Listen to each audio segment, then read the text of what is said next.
Okay, everybody, find your seats. We need to get moving. We have a video to watch from the DMV today. Does everybody see this? All right, Ray, sit down, please. Thank you. Has anyone seen Jack this morning? No? All right. If you would like to pass your DMV written test the very first time, this will be a good review for you.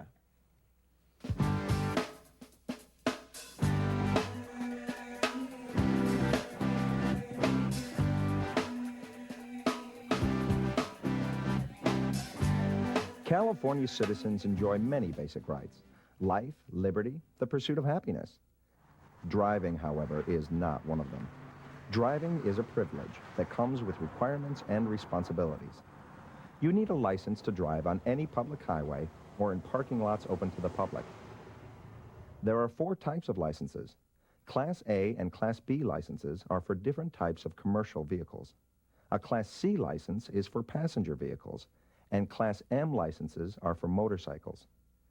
The type of license you have also determines what types and size vehicles you can tow.